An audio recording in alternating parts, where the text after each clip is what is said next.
No worries. Yes, hello, I'm with Ricky Gervais, who's about to go on stage in Newcastle. So welcome to Newcastle. I read on your blog that you'd packed a jumper. Is this the one? It is. Yeah, it's a bit of colour for me. It makes a change from just a black t-shirt. I've got the black t-shirt on underneath, obviously. I don't wear this on stage. It's a bit warmer on stage than the out. I went for a run today on a Sunderland beach. It was cold and windy and raining, and it was lovely. Very, very dramatic. But you didn't bring any coal to Newcastle, as I didn't know. That was largely, yeah. Okay. Someone said, no, that's the last thing you do.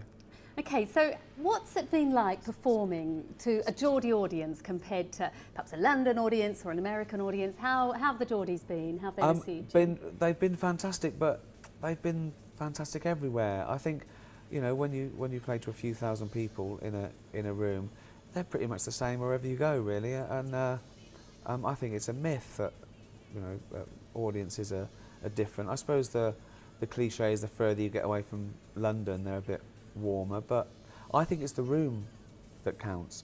I think the only time I can tell a difference is if it's a lovely, warm Victorian theatre or an aircraft hangar.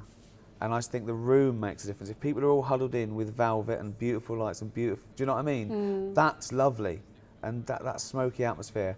Whereas if it's a conference hall and they're a bit further away or it echoes a bit, that's colder. I'd rather play 5 nights in a Victorian theatre than an arena, really. Sometimes you haven't got the choice, but I don't mind doing a few more dates because it's such a nicer experience, I think, for everyone. Ricky, you know, you're a huge name now in film, of course on television with The Office and your latest film. It's a bit surprising that you would come to Newcastle and still want to do stand-up. Does it mean a lot to you, or why do you do it still?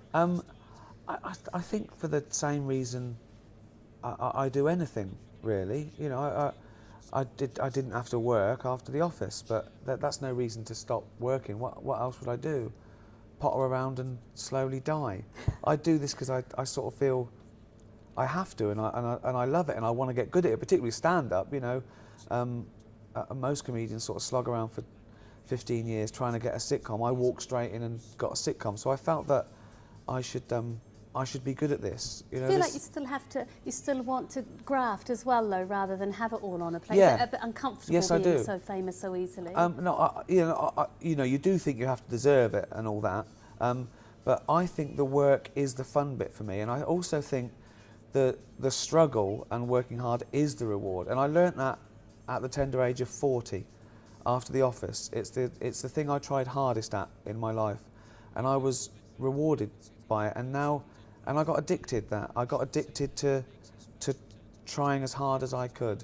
And I was one of these kids that sort of prided myself, and I didn't have to work hard. I could pass without. And I'm sort of disgusted by that attitude. Now I just think that trying hard is its reward. I think everyone, you've got to work. You've got to work for a living. You know? You're an interesting character, because just before the interview you talked about how you're also very lazy. I am lazy. And what a combination of this drive to work hard, even though you don't have to, but also somebody who would rather do nothing. Because being lazy is a waste of a life. Of So you're fighting that? Because exactly, I'd rather be, you know, sitting at home, drinking wine and stroking the cat. But you can't do that. You know, I'll do that when I can't do this. And my dad used to get up at 5:30. He was a labourer all his life. I've been given this opportunity. It would be a sin for me not to try as hard as I can at everything I do. You know, it's already embarrassing, you know, being paid 1,000 times a nurse or a soldier. The least I can do is really put my back into it. And what about, though... Metaphorically, obviously. There's no heavy lifting. I'm not doing that. You know, yeah, exactly. heavy jokes. I really want my butler to put his back into things. But what about the knocks that come with this? Because you don't have to do anything, and you can have any kind of life you wanted. Because with what you do come the knocks, people who maybe heckle, some people who maybe are critical of things that you do. I mean, well, the fridge just turned itself on halfway through this interview. I mean, you didn't have to mention that. Well, I wonder what it is. They think someone's just started vacuuming up. I mean, I've come to Newcastle, and and they put me in a canteen. They give me cold coffee, and But they it's turn a coffee. fridge on halfway through the. This. That's because you're back Do you know to who I your am? roots. Look, Well, listen to that. There's another one kicked in. They're talking to each other now, like two little robots. Are you trying to avoid the question What of was the question? knocks and what it's like to have criticism? How do you cope with criticism? I used to. Because you don't when need I it. started, no, when I started, I dreaded it. I thought, oh, the backlash, the backlash. Then I realised the backlash doesn't exist. It doesn't exist. What's the backlash? The backlash would be everyone in the world saying, I'm not going to watch your programme or buy your DVD. It can't affect you. I think when you become famous, you've got to assume that eventually, for everyone who likes what you do, someone hates what you do. But you don't do it for them. You don't do it for the people who like you. You do it for yourself, and then you're bulletproof. Okay, I'm sure a third fridge is kicked in now. I mean, we this had is them amazing. Sit on timers. Can we get a shot of the two fridges making the noise? Do you want to show the fridges? Is it true, Ricky, that this might be your last stand-up tour for a while? Sorry, sorry. See, they're going off. No, look, unbelievable. It will be my last stand-up tour for a while. I'm going to do this, and I'm doing a tour of America. I might even do a little bit of a world tour. But then you sort of, you commit that to DVD, and it goes on telly, and then you've got to start again, and that takes a while. I've also got lots of other things in Lots the of pipeline. films. Yeah, and Cemetery Junction's coming out in April. The show that I'm doing with HBO at the moment starts in January, which is the animation of the podcasts, the audiobooks that I do with Stephen Merchant and Carl Pilkington, called The Ricky Gervais Show. Flanimal's the movie I'm developing at the moment.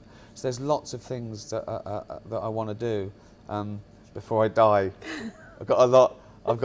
First thing I'm going to do is going to try and make quieter fridges. Good. You For can send interviews. us. Okay, last question. I could ask you about your film, but you've talked about that a lot. I'm thinking of doing a show. My next stand-up, maybe, is I'm thinking of calling it The End of My Career Tour. So I'm going to say all the things I bit my tongue over. You could say them now. Yeah. Oh, no, that was a bad question. Yeah. Yeah. Okay, what we would like, though, to finish the interview is you're on stage soon in Newcastle. What's going to be your best gag of the night? Well, I wouldn't tell you because that'll ruin it. But we're not going. Yeah, but Sold people out. watching at home might be going. No, but they're there waiting for you now. Are they? Yeah, come on. The best gag of the night? Well, even an average one will be. Well, listen, there's a reason why it's only live. That's Okay. because I can't say these things on television. Okay, that's fine. We'll better stop you there before you do decide to. Thank you very much. Ricky, it's been lovely to meet you. Enjoy the rest of your time in Newcastle. Have you had a good time here? I've had a great time. Yeah, I'm going to go Apart and from the stand by the cold. fridge and cool down now. Yeah, okay. And have some coffee. Thank you very much, Ricky. And you can catch Ricky, of course. He's on tour across the country for the rest of the month. And right now, it's back to you, Andy. Was that okay? That was perfect. Great, thank you very Bit much. embarrassing about the fridges. We're No, trying to that's be, good. you know, That's funny. up here. Could you could pick it up, could you, the noise? That's great.